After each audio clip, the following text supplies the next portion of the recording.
Si vous avez cliqué sur cette vidéo, vous devez sûrement connaître The Walking Dead. Peut-être que vous êtes comme moi un grand fan de la série, peut-être que vous avez juste regardé quelques épisodes par curiosité, ou peut-être que vous en avez simplement entendu parler. Dans tous les cas, vous savez certainement que c'est probablement la série la plus populaire sur la thématique de l'apocalypse et des zombies.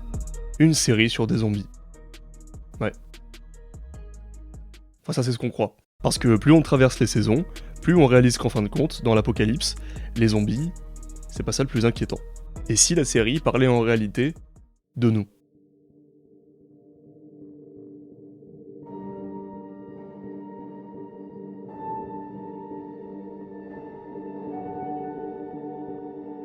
Alors je tiens à préciser que j'ai vraiment essayé d'écrire cette vidéo de sorte à minimiser le plus possible les spoils. Donc s'il se trouve que vous n'avez pas encore vu la série, normalement, vous pouvez regarder la vidéo. Néanmoins, sachez que je vais quand même être obligé de devoir référencer certains passages ou certains personnages qui apparaissent à certains moments de la série pour pouvoir appuyer mon propos, pour pouvoir poser un cadre à ce que je vais dire. Mais normalement, il n'y aura pas de spoil alarmant, quoi. J'ai essayé d'éviter tout ce qui est mort de personnages ou ce genre de choses.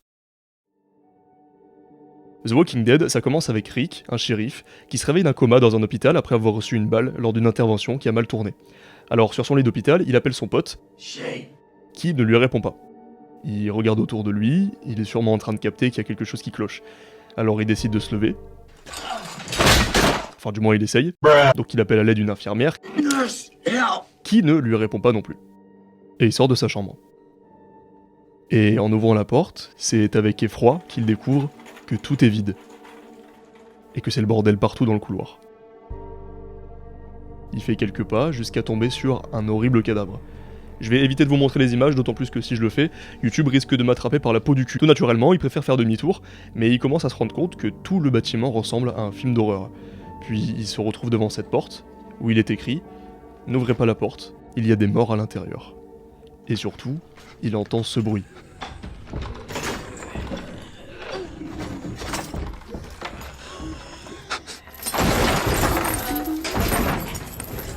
Alors oui, c'est flippant, mais il y a encore plus flippant.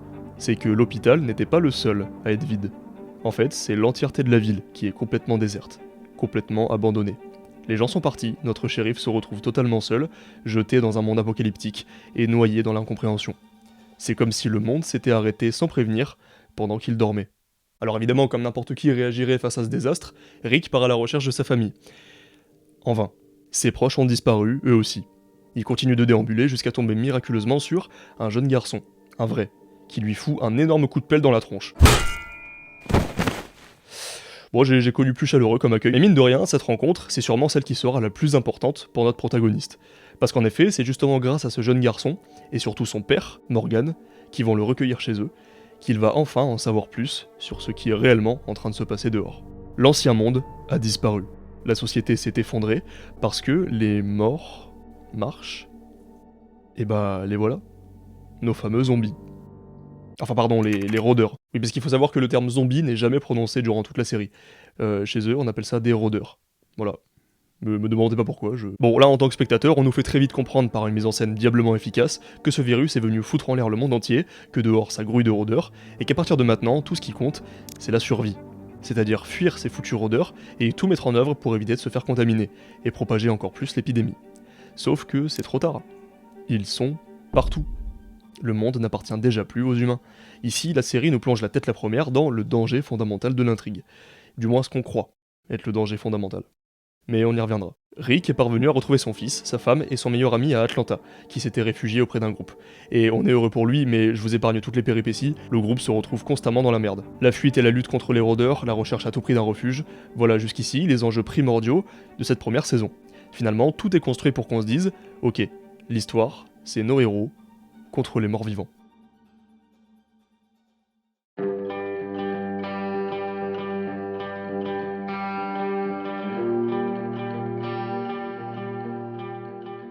Bon, vous l'aurez compris, ce premier chapitre, c'était avant tout pour poser les bases, pour poser le décor, installer l'atmosphère, pour poser le contexte, histoire que vous soyez pas trop perdus, au cas où vous n'auriez pas vu la série. Inutile de vous dire qu'à partir de maintenant, on va rentrer dans le vif du sujet, puisque comme je l'ai évoqué juste avant, la série nous a déjà plongé dans le vif du sujet, et ce très rapidement. Mais l'avantage, c'est que The Walking Dead, ça nous raconte plusieurs choses. Et pour cette partie, on va surtout s'attarder sur la saison 2. Alors voilà ce qui se passe. Après avoir échappé à l'enfer d'Atlanta, notre groupe de survivants se retrouve à errer entre la route et la forêt, jusqu'à tomber sur une ferme, dont Herschel est le propriétaire. C'est un miracle qui s'offre à notre groupe, puisque Karl, le fils de Rick, vient accidentellement de se faire tirer dessus. La situation est urgente, mais pour une fois, la chance va leur redonner un petit coup de pouce. Car Herschel, ancien vétérinaire, va se retrouver en mesure de guérir le petit Karl de ses blessures. Puis quelques jours défilent, et Rick commence à penser qu'il peut compter sur cette ferme pour survivre, qu'il est peut-être enfin parvenu à trouver le refuge fiable pour mettre ses proches et le groupe à l'abri. Sauf qu'on est dans The Walking Dead, vous vous doutez bien que ça va forcément dégénérer au bout d'un moment. Ce lieu censé être un havre de paix va assez vite devenir un théâtre de tension. Les règles du quotidien changent, les choix deviennent difficiles, et la survie ne dépend plus seulement des zombies dehors, mais de ce que chacun est prêt à faire au sein du groupe. Qui décide de ce qui est juste? Qui décide de comment survivre? Ce conflit idéologique, c'est lui qui va considérablement impacter le cours narratif de cette saison 2, et faire peu à peu basculer les enjeux de la première saison. Les deux personnages au cœur de cette tension, c'est Rick et son meilleur ami, Shane, qui lui aussi est policier, les deux travaillent ensemble. C'est littéralement leur relation qui va constituer le symbole de ce conflit. Deux visions à ce stade de l'intrigue opposées de la survie, deux visions opposées de la manière de diriger, qui émergent notamment à cause des circonstances et aux décisions clivantes des propriétaires de la ferme. Voilà donc deux frères d'armes qui jusqu'ici se faisaient aveuglément confiance mutuellement, mais à la ferme, cette amitié va peu à peu se transformer en rivalité, en tension permanente. Shane, lui, incarne le pur instinct de survie. Il veut aller droit au but pour protéger les siens, quitte à prendre des décisions brutales. Pour lui, dans ce nouveau monde, il n'y a plus de place pour la morale ni pour les règles. On doit se battre, et soit on tue, soit on se fait tuer. Rick, au contraire, essaie encore péniblement de maintenir de l'ordre, des repères, de l'humanité et de la tolérance. Vous l'aurez compris, il voit les choses d'une manière bien plus pacifique, et la majorité du groupe a tendance à suivre ses méthodes à lui, ce qui commence sérieusement à foutre la rage à Shane, persuadé que les méthodes de Rick finiront tôt ou tard par conduire le groupe à sa perte, persuadé que c'est à lui de prendre les choses en main. Puis plus le temps passe, plus cette tension va naturellement se mettre à fissurer le groupe. Cette ferme se transforme alors petit à petit en un miroir de leurs valeurs, leurs contradictions, leur humanité mise à l'épreuve. Chacun essaie d'y retrouver un semblant de stabilité, mais pour y accéder, surtout dans ces conditions désespérées, il n'y a que la force de la communauté qui peut faire la différence. Pour survivre, on a besoin d'une cohésion. L'intelligence collective, elle est essentielle. À titre d'exemple d'ailleurs, tout ce que l'être humain dans notre vie réelle a réussi à bâtir jusqu'à aujourd'hui n'a été possible que grâce à cette intelligence collective, des compétences individuelles mises au service d'une communauté. Bref, je vous apprends rien, mais c'est exactement ce que met en scène cette saison 2. C'est ce qu'elle raconte. Elle illustre que la survie n'a de sens que si elle est construite collectivement, et que sans cohésion, sans une bonne unité, tout finit par se fracturer. On nous fait comprendre à quel point la survie devient un test moral où chaque décision redéfinit ce qu'on est prêt à sacrifier pour vivre encore un jour de plus. On commence déjà à entrevoir les messages sous-jacents que la série veut nous transmettre derrière le danger que représentent les zombies. Tiens, c'est presque si on était en train de les oublier, ceux-là d'ailleurs. Mais vous en faites pas, ils vont pas perdre de temps pour nous rappeler qu'ils sont toujours là, et une fois de plus, ils vont pas faire les choses à moitié.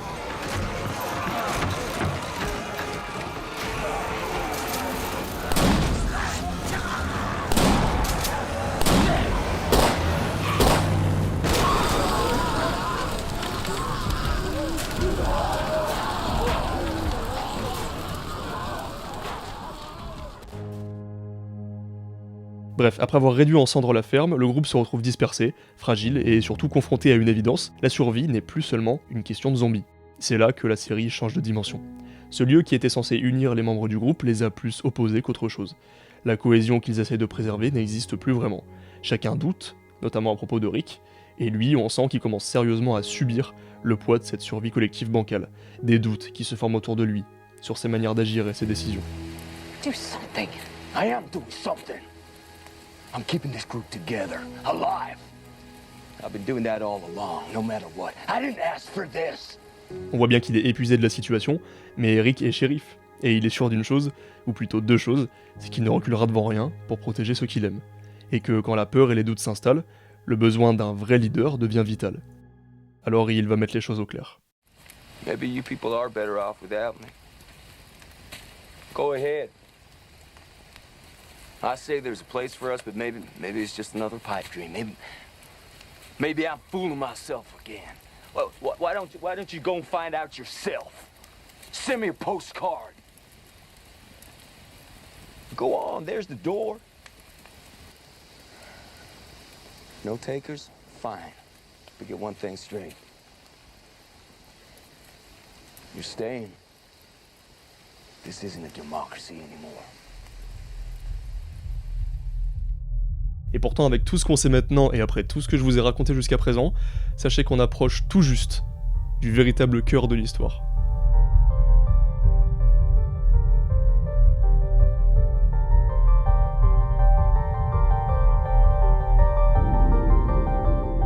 Suite à la chute de la ferme, le groupe se retrouve à la dérive pendant plusieurs mois. Ils sont clairement en train d'errer dans la nature comme des bêtes sauvages, et ils changent d'abri toutes les 4 secondes. Non, là il leur faut une vraie maison, un lieu sûr avec des vivres et un peu de confort. Ça fait trop longtemps qu'ils traînent dehors, alors quoi de mieux qu'une prison? Si, ils vont tomber sur une prison.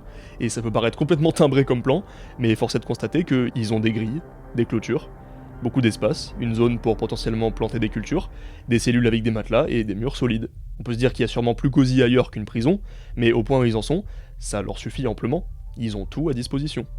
Va juste falloir faire un peu de ménage. Parce qu'ils sont pas encore tout seuls pour l'instant. Mais ça y est, nos héros ont enfin le droit à un peu de repos. Dans un lieu clos où ils peuvent se sentir en sécurité. Bon, vous commencez à connaître la chanson, évidemment que ça va pas durer. Mais rappelez-vous de ce que j'ai dit, la série a changé de dimension. Un nouvel élément déclencheur s'approche, et une nouvelle menace va éclore. Sauf que cette fois, l'origine de cette menace ne vient pas des morts. Elle vient des vivants. Encore une fois, j'essaie vraiment d'éviter tout spoil alarmant, mais pardonnez-moi, je me dois malgré tout de contextualiser des événements importants de l'histoire. On entre donc dans un nouvel arc, celui qui va opposer Rick à cet homme, et cette prison à cette ville. Alors cet homme que je viens de vous mentionner, on le surnomme le gouverneur. Qu'est-ce qu'il gouverne? Eh bien cette ville, que je viens aussi de vous mentionner. Alors une ville c'est un grand mot, hein. On est sur un petit quartier de 73 habitants, mais c'est un début très prometteur d'une nouvelle civilisation. Sauf que tout le monde n'a pas l'air d'être totalement sain d'esprit là-bas. Alors ce nouvel arc des saisons 3 et 4, voilà ce qu'il dénonce respectivement pour chacune d'entre elles. Le pouvoir et la conquête de territoire. Ce gouverneur, c'est la personnification même du contrôle, de la domination, de l'oppression, de l'autorité, bref, tout ce que vous voulez. Il a recréé une société qu'il façonne en réalité par la manipulation. C'est littéralement l'inverse de ce que Rick essaye de construire à la prison. On a deux leaders avec deux définitions très différentes de ce que veut dire protéger sa communauté. Rick de son côté, c'est certes lui qui prend les devants, mais il cherche à construire un équilibre fondé sur la confiance. Et c'est là que l'extrait que je vous ai passé tout à l'heure sur son discours vous a peut-être induit en erreur. Les plus attentifs d'entre vous pourraient penser que son comportement est contradictoire, parce que durant son discours, il avait vraiment l'air de filer la trouille à tous ses potes. Mais retenez bien une chose, Rick n'est pas un tyran, il ne cherche pas à diriger par la peur. C'est juste un homme réaliste qui a simplement compris qu'à ce stade, la survie ne peut plus reposer sur la démocratie, mais sur la confiance en un leader prêt à porter le poids des décisions que les autres n'ont plus la force de prendre. Et la différence avec le gouverneur, c'est que ce dernier fait croire à son peuple qu'il procède de la même manière que Rick. Mais c'est du vent. Derrière ce masque d'homme providentiel, il cherche à régner avant d'unir. Et forcément, quand deux idéologies comme celle-ci cohabitent à quelques kilomètres d'écart, la guerre devient inévitable. C'est là que la série devient plus complexe, et que tous les deux finissent par s'enfoncer dans la violence pour préserver ce qu'ils croient juste. La tension entre les deux camps finit par atteindre un point de non-retour. Le gouverneur n'a plus qu'une obsession, s'emparer de la prison. Cette bataille marque un tournant, on n'est plus dans la fuite, on est dans l'affrontement pur, la guerre pour la conquête d'un territoire. La bataille se montrera dévastatrice, et cette prison, on va également finir par lui dire au revoir.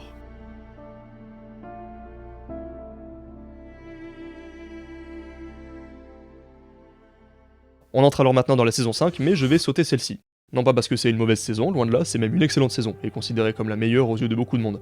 Mais ce qui s'y déroule n'apporte pas vraiment d'éléments importants pour développer notre point de vue. Et puis ça m'évitera de risquer encore plus de spoil. Ce qu'il faut retenir de cette saison 5, c'est que Rick a encore franchi un palier de plus dans la survie et le leadership. Les connaisseurs de la série sauront certainement de quoi je parle.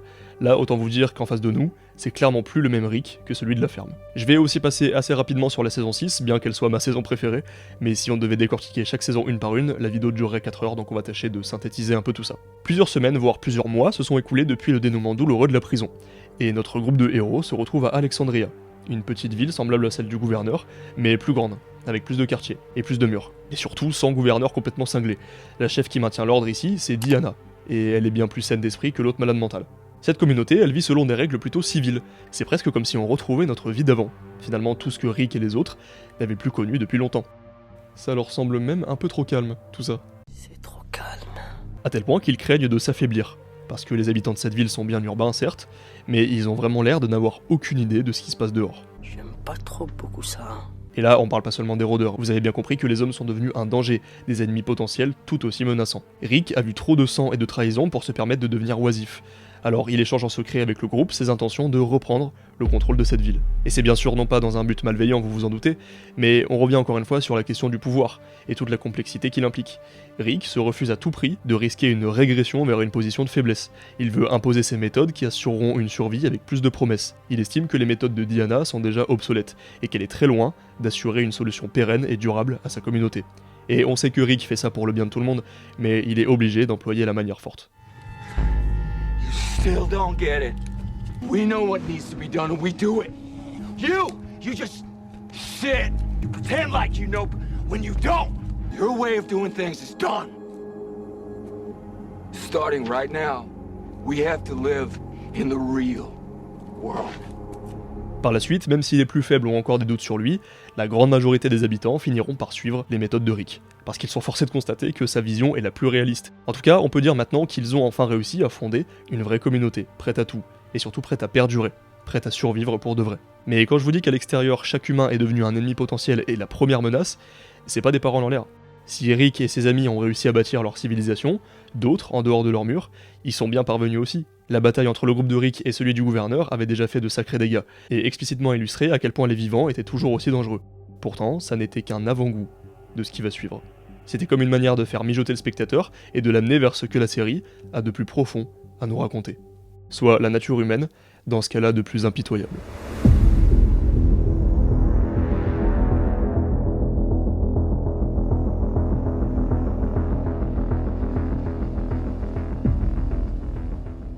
Nous voilà désormais en plein cœur de la réflexion sur laquelle je cherche à vous emmener depuis le début de cette vidéo, celle de la nature humaine. On a fait du chemin, mais on finit tôt ou tard par tomber dans l'inévitable. La guerre des camps et les rivalités, l'affrontement et les hostilités. Et cette guerre de camps, un nouveau personnage en sera le chef d'orchestre. On entre dans la saison 7 et je vous présente Negan. Pissing our pants yet?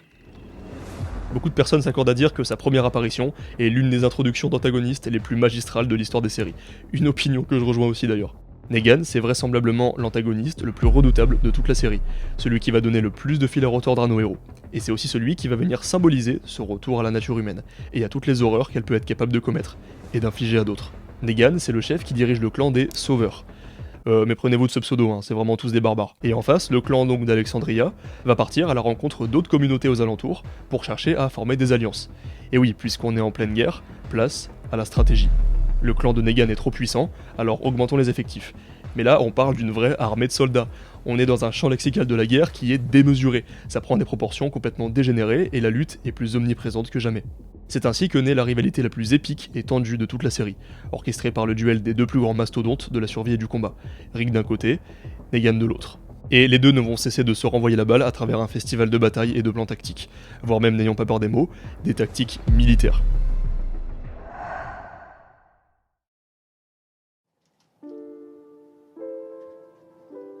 Je pense maintenant que vous avez saisi le message central que The Walking Dead veut nous adresser. Si vous prenez un peu de recul, vous n'avez pas l'impression que plus on avançait dans notre réflexion au cours de cette vidéo, plus on en oubliait presque l'existence des zombies, à savoir donc ce qui nous avait été présenté comme le premier danger de l'œuvre, là où tout a commencé. Mais exactement à l'image de la progression de cette vidéo, on réalise que plus les saisons défilent, plus les zombies deviennent un décor. La série n'essaie plus de nous faire peur avec les morts, elle nous montre ce que les vivants deviennent quand ils sont prêts à tout pour leur survie. Et puis, en évoluant dans sa quête de civilisation, l'homme ne peut s'empêcher d'en venir aux armes, au conflit, à la guerre. Il est là, le danger fondamental de l'intrigue. En intro de cette vidéo, je vous ai dit « Et si la série parlait en réalité de nous ?» Bon, il fallait pas être sorcier pour comprendre le sens de cette phrase dès le début, mais grosso modo, c'est ce « nous » que met en scène toute l'évolution de la série. C'est ce fardeau que nous, êtres humains, n'arriverons jamais à éteindre. C'est ce fardeau que nous ne pouvons nous empêcher d'alimenter tant que notre espèce continue d'exister. C'est cette union totale et cette paix que nous ne serons jamais capables d'atteindre, une bonne fois pour toutes. C'est dans cette idée que réside toute l'écriture brillante derrière The Walking Dead. La série a toujours parlé des vivants. Les zombies ne sont là que pour poser un décor et servir de prétexte à une histoire qui remet en question la nature humaine. Une morale comme on en voit dans plein d'autres œuvres, vous allez me dire, c'est classique certes, mais si on est autant à aimer cette série, c'est pour une bonne raison. C'est dans sa mise en scène particulièrement efficace que The Walking Dead se démarque, mais aussi dans ses personnages si ingénieusement écrits. À travers Rick, Negan, le gouverneur et encore bien sûr des dizaines d'autres personnages extrêmement importants que je n'ai pas cités dans la vidéo, on assiste à la même mécanique. La peur du chaos pousse les hommes à recréer un ordre, mais cet ordre finit toujours par se transformer en domination. La boucle est sans fin. Chaque nouvelle tentative de société renaît sur les cendres de la précédente, et sous le prisme de la guerre et de la haine, chacun ne fait que répéter les mêmes erreurs.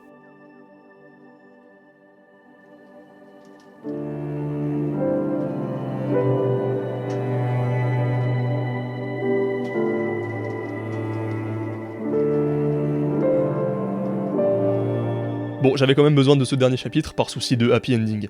J'aimais pas l'idée de finir cette vidéo sur une perspective aussi sombre et pessimiste. Ah, et je vous épargnerai les dernières saisons, mais pour résumer, la série va encore continuer sur cette mécanique de guerre de clans, avec des communautés toujours plus détraquées. Le message reste donc toujours le même, mais ces dernières saisons sont globalement moins bonnes, donc on va plutôt finir sur une bonne note.